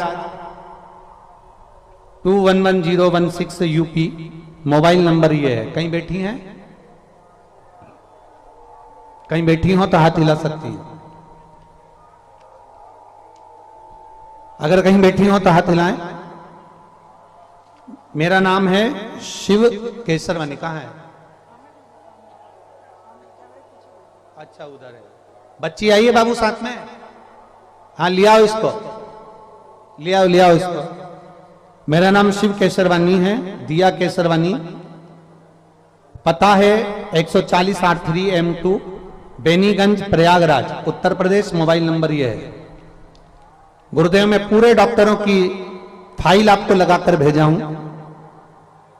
मेरी बेटी 9 महीने की थी तब उसको नॉर्मल इन्फेक्शन हुआ था, और प्रयागराज के दामिनी अस्पताल में उसको एडमिट किया गया था, जहां 3 दिनों तक बेटी का स्वास्थ्य ठीक नहीं हो पाया। तो हमें खबर करी गई कि इस बेटी को आप कोई दूसरे हॉस्पिटल में ले जाएं। हम जागृति अस्पताल में लेकर गए प्रयागराज के, फिर वहां पर एडमिट किया। वहां पर भी डॉक्टरों ने चेकअप करा, उनसे जितना बना उन्होंने किया। उसके बाद मालूम पड़ा बेटी की जब जांचें करी गई तो लीवर पूरा डैमेज हो चुका था, 90% काम कर रहा था। लीवर जब पूरा खराब हो गया तब डॉक्टरों ने कहा कि इस बच्ची को कैसे भी कोई बड़ी सिटी में ले जाओ। हम 16 मार्च 2023 को शाम 5 बजे आईसीयू से निकालकर उसको आईसीयू एम्बुलेंस से हम उसको दिल्ली ले गए। दिल्ली जब ले जाने का मन करा तो हमारा मन करा कि एक बार कानपुर में दिखाया जाए। हम कानपुर में बच्ची को दिखाने के लिए गए। वहां पर बच्ची की तबीयत और ज्यादा खराब हो गई। तबीयत खराब होने के बाद हम उसको यहाँ के एशियन हॉस्पिटल से निकालकर फरीदाबाद ले गए। फरीदाबाद के हॉस्पिटल से निकालकर 17 मार्च के दिन हम उसको रात को 3 बजे हॉस्पिटल से निकालकर फिर उसको दिल्ली की ओर लेकर गए, और नोएडा के सेक्टर नंबर 27 में मेरी बेटी को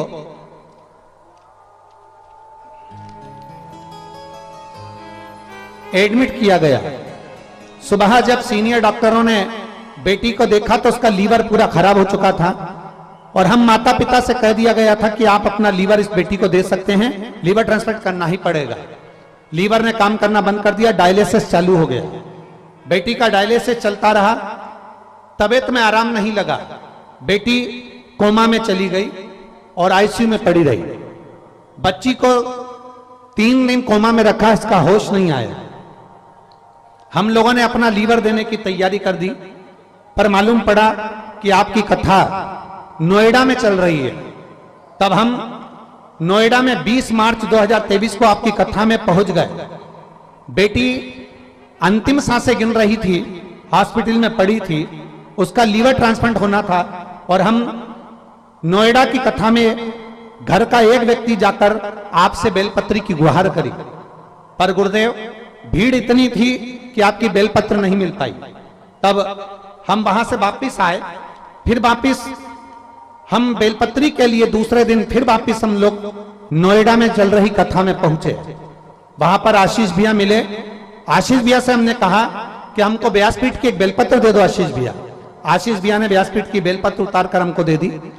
हम उस समय रो रहे थे, हमारी बेटी अंतिम सांसें गिन रही थी, उसका लीवर ट्रांसप्लांट होना था, उसका डायलिसिस चालू हो चुका था। अब हम करते क्या? आशीष भैया ने कहा बस इस बेलपत्र को ले जाओ, बाबा के भरोसे जाओ, श्री शिवाय नमस्तुभ्यम कहकर बेलपत्री को उसके पलंग के पास रख देना। हमने बेलपत्र को उसके पलंग के पास रखा। डॉक्टरों ने मना किया, फिर भी हमने उसको प्रणाम करके डॉक्टर को कहा कि इस बेलपत्र को रख दो। डॉक्टर के हिसाब से बेलपत्र रखी। 3 दिन के अंदर बेटी ने आंख खोल ली और बाबा की कृपा से अब उसका डायलिसिस भी बंद हो गया, उसका लीवर भी ट्रांसफर नहीं हुआ और बेटी हमारे साथ में यहाँ प्रणाम करने आई है। गुरुदेव अब हमारी बेटी बिल्कुल ठीक हो चुकी है, जिसका डॉक्टर ने एकदम मना कर दिया था। उसके दोनों फोटो लगा रहे हैं और बेटी को भी लेकर आए। ये 2 फोटो हैं। बेटी एक वेंटिलेटर पर पड़ी है,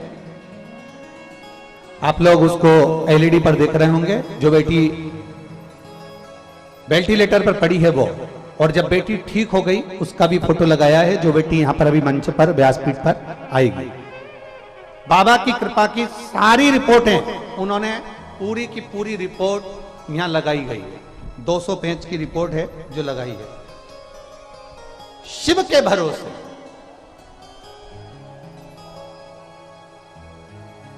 खाली ना जाता कोई घर से तुम्हारे, खाली ना जाता कोई दर से तुम्हारे, मैं भी खड़ा हूँ नंगे बाहे फरसाए, अपने हृदय से लगा लो गिरी जा रही हूँ उठा लो।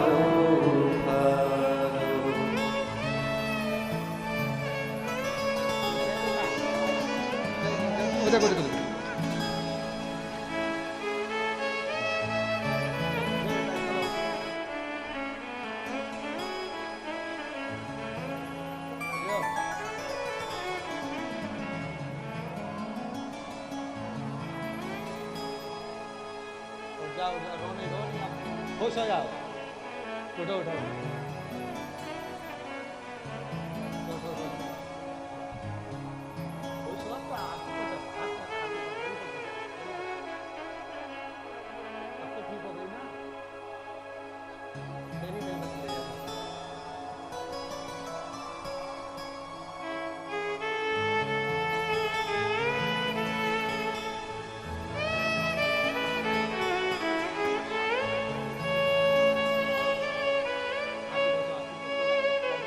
जाना चाहिए, यहां से जाओ ना तो एकदम खुश। बाबा ने अच्छा कर दिया। समझो अरे खाली ना जाता कोई घर से तुम्हारे, मैं भी खड़ी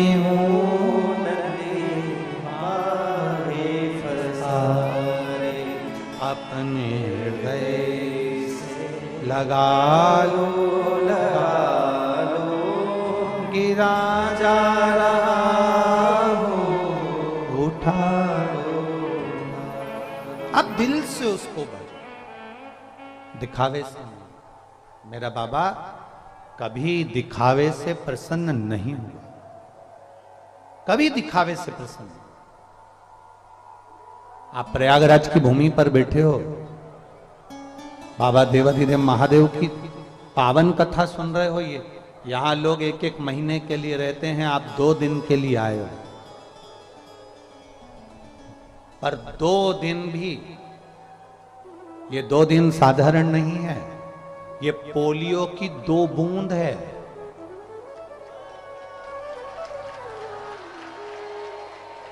ये 2 दिन केवल साधारण नहीं है, पोलियो की 2 बूंद दवा पिला दो तो पोलियो जिंदगी भर नहीं होता। प्रयागराज में बैठ के 2 दिन की भी शिव पुराण सुन ली तो फिर दुख नहीं होता। पक्का है, ये दवा है। और पोलियो वाले आवाज लगाकर पिलाते हैं। जन्म लिए बच्चे से लेकर 5 वर्ष तक के बच्चे को पोलियो की दवाई पिलाई जाएगी। जो पोलियो की दवा नहीं पिएगा वो हाथ पैर से विकलांग हो जाएगा।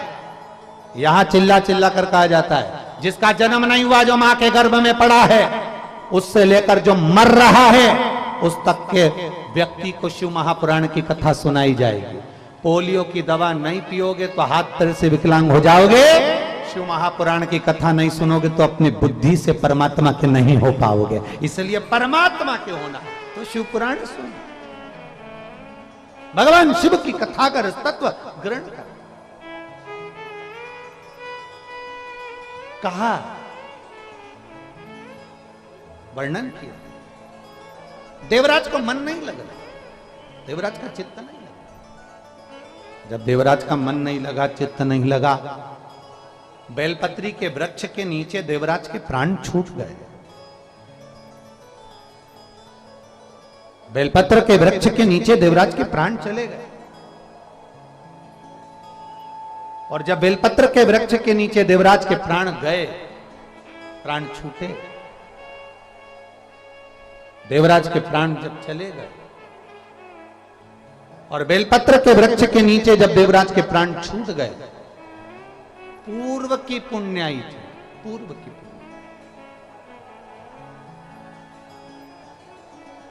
कोई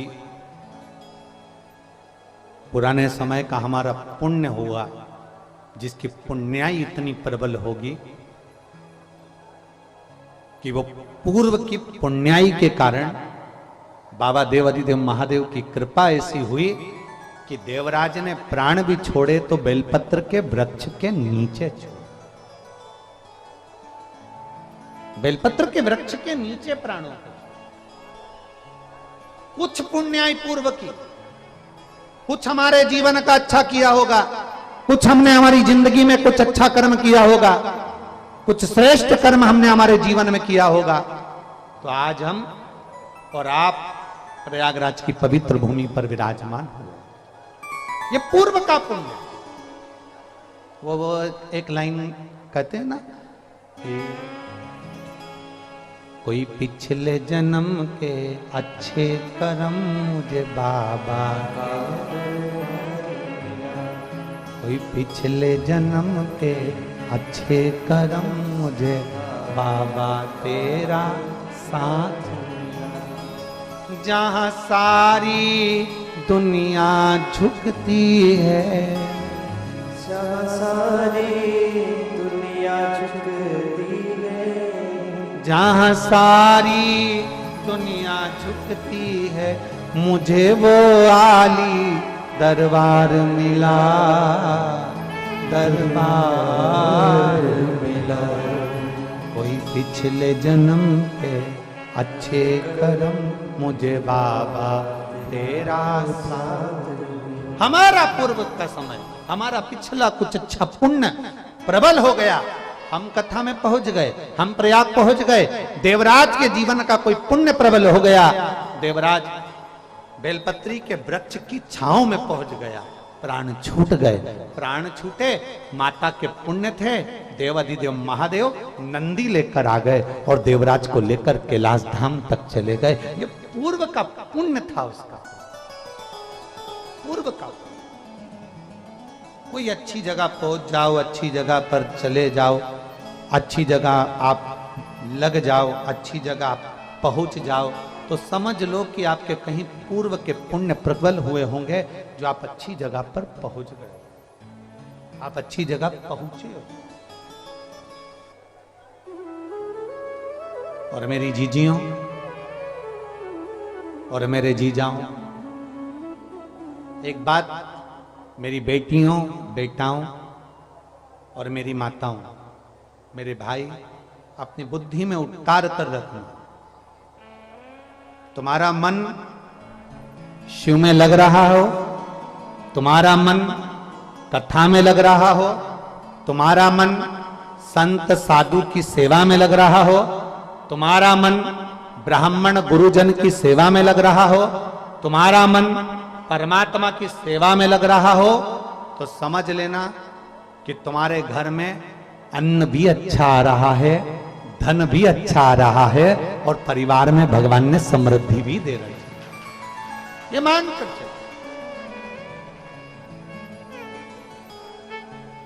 अगर उसकी कृपा हुई है तो, उसकी दया हुई है, रखिए। आप बैठे हो, कथा सुन रहे हो,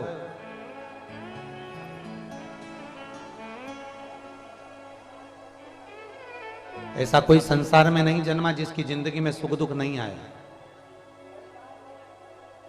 बड़े से बड़ा संत भी हो ना, और कोई हमारे सामने आकर कह देना कि मैं दुखी नहीं हूं, जैसा शरीर आपका है वैसा शरीर सीहोर वाले महाराज का है। जो भोजन आप करते हो वही भोजन हम करते हैं। माता के गर्भ से जन्म आपका भी हुआ है और हमारा भी हुआ। संसार में अगर भगवान राम भी आए तो उनकी जिंदगी में उनको भी दुख आया, भगवान कृष्ण का भी प्रागट्य हुआ तो उनकी जिंदगी में उनको भी दुख आया। स्वामी विवेकानंद, रामकृष्ण परमहंस, चैतन्य महाप्रभु जी, नामदेव जी, तुकाराम जी, ध्रुव जी, प्रहलाद जी, मीरा, कर्मा, नरसिंह मेहता, जितने पृथ्वी पर आए सबकी जिंदगी में दुख जरूर आया। ये मत सोचना कि आपकी जिंदगी में दुख नहीं आएगा, पर इतना याद रखना कि अगर दुख आएगा और तुमने अगर एक लोटा जल महादेव को चढ़ाया है तो मेरा बाबा तुम्हारा वो दुख जल्दी काट कर सुख का जीवन भी वापस लाएगा।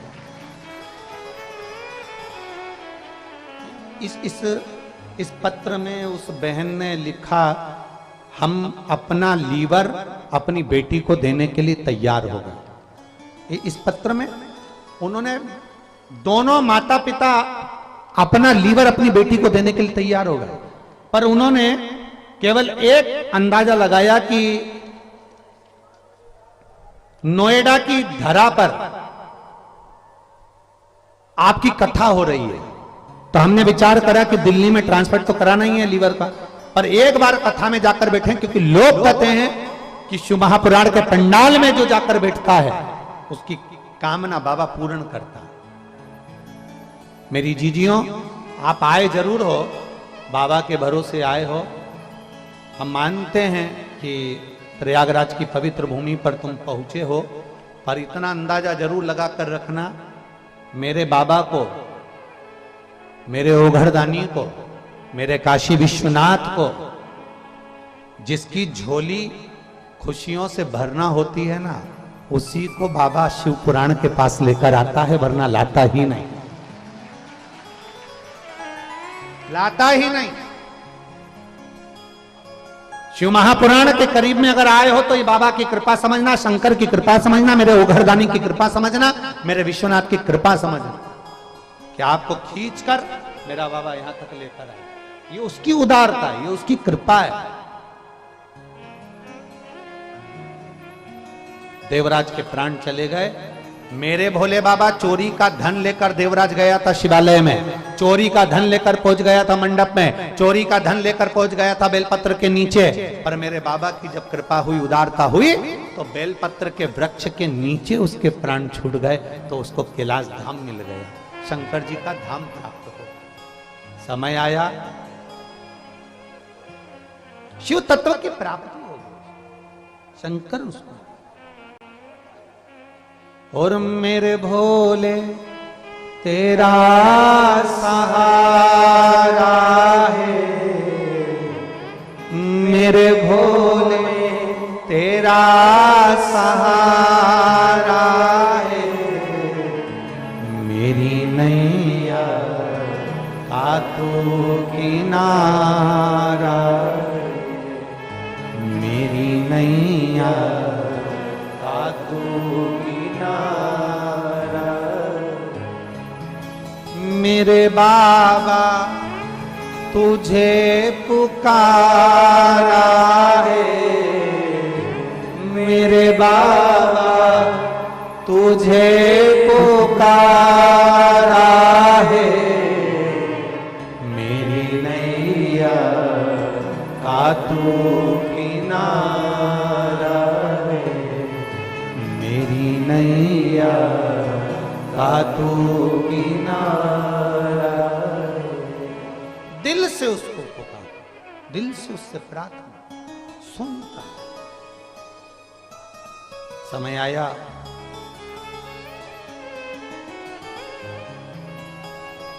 शिव तत्व की प्राप्ति, ओगरदानी की प्राप्ति। देवराज नंदी पर बैठकर जब चले, देवादिदेव महादेव से देवराज ने दो प्रश्न करे, दो प्रश्न देवराज ने शंकर भगवान से किए, दो प्रश्न। शायद आप और हम भी करें महादेव के मंदिर में पहुंचकर दो प्रश्न। शिव के मंदिर में केवल जाकर जल नहीं चढ़ाना है, शंकर जी के मंदिर में बैठकर अपने बाबुल से, कौन है वो? आपका पिता, आपका बाबुल, मेरा बाबा, मेरा पिता। शिव के मंदिर में जब भी जाना तो ये सोच कर जाना कि आप किसी दूसरे के दरवाजे पर नहीं जा रहे हो, अपने मायके में जाकर अपने पिता से बात करने के लिए जा रहे हो, अपने पिता के पास। जब शिव के पास जाओ तो दो प्रश्न तुम्हारे भी होना चाहिए देवराज जैसे। देवराज ने दो प्रश्न महादेव से किए। पहला प्रश्न देवराज ने कहा, मैंने कोई पुण्य नहीं करा बाबा, मैंने कोई अच्छा कर्म नहीं करा बाबा, मैं तो ब्राह्मण कुल में जन्म लेने के बाद भी मैंने चोरी करी बाबा, पर ऐसा मैंने करा क्या जो बाबा तूने मुझे अपने नंदी पर बिठाकर कैलाश धाम की यात्रा करा दी? प्रथम प्रश्न है। आज आप ही विचार करना, हमने कौन सा पुण्य करा? शंकर जी का गंगा के घाट पर बैठकर विचार करना। दो प्रश्न आपके भीतर होना चाहिए जो देवराज के भीतर थे।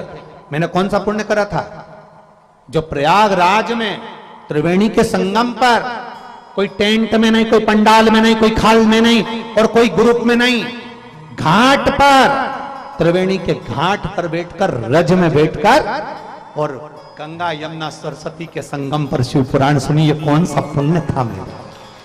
कौन सा? आज सत्य बात कहे ना, इंद्र देवता को भी जलन हो रही होगी।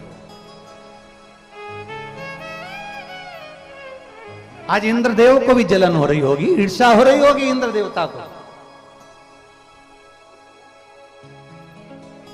भरोसा नहीं, कल आनी जा,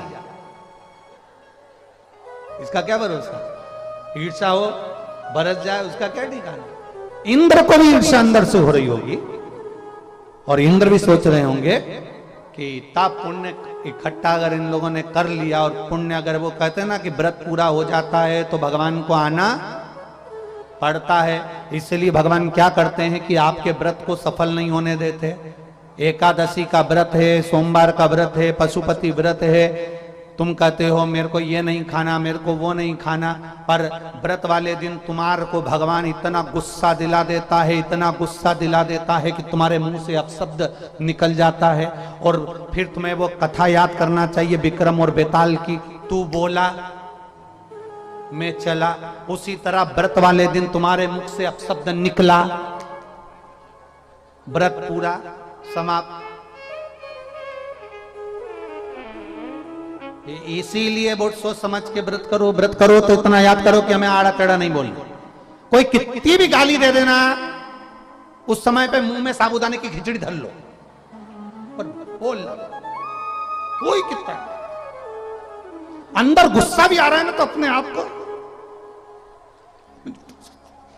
बोलना नहीं, बोला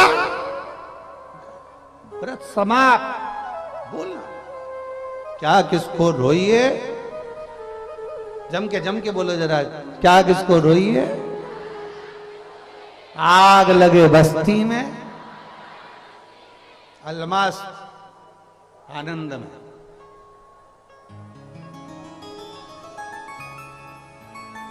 शिव कथा कर रहे, भगवान शंकर का चरित्र कर रहा है। समय आया, बाबा से एक प्रश्न किया, मैंने पुण्य कौन सा करा था?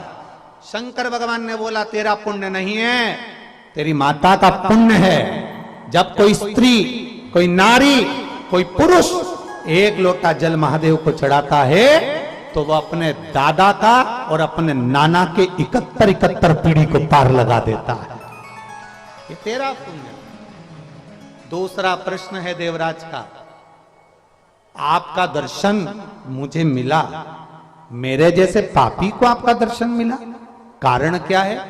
शंकर भगवान कहते हैं बेलपत्री का वृक्ष साधारण वृक्ष नहीं होता, एक बेलपत्र का मात्र स्पर्श हो जाता है तो 12 ज्योतिर्लिंग का दर्शन एक बार में प्राप्त हो जाता है।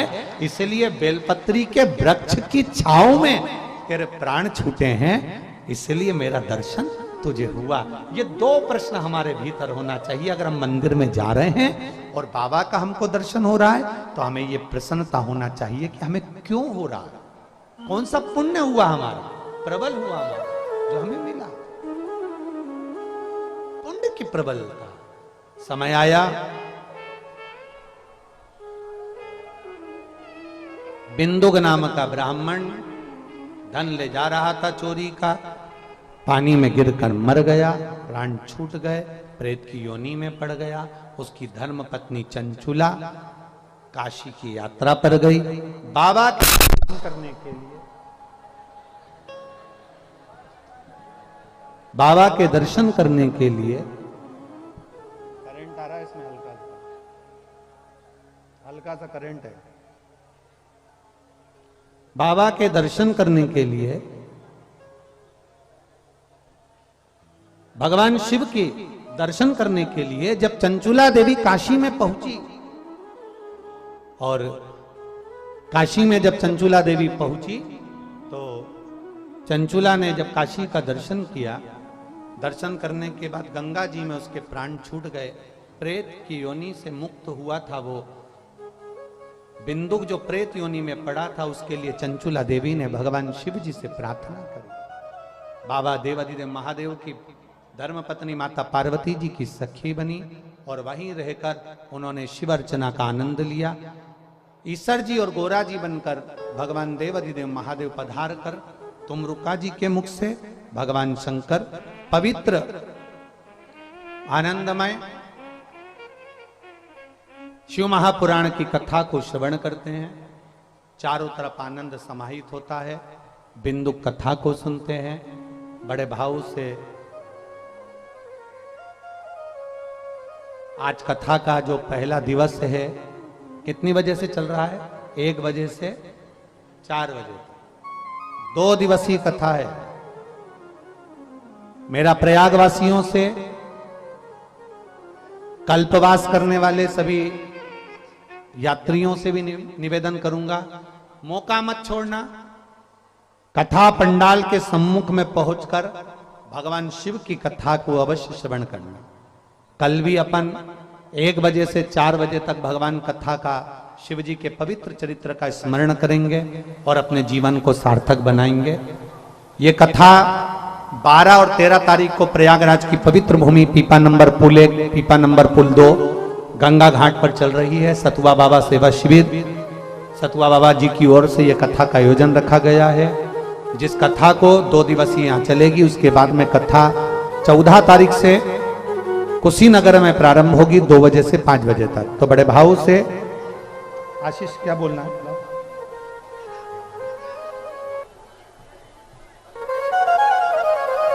बाबा की पवित्र कथा का लाभ आप और अपन सभी लेंगे। यहाँ पधारे हुए कथा मंडप में सभी संत, साधु, गुरुजन, महामंडलेश्वर, मंडलेश्वर, जो भी संत, साधु, गुरुजन, तपस्वी जन यहाँ पधारे हैं, सभी को प्रणाम करते हैं, नमन करते हैं, सभी संतों को नमन करते हैं। और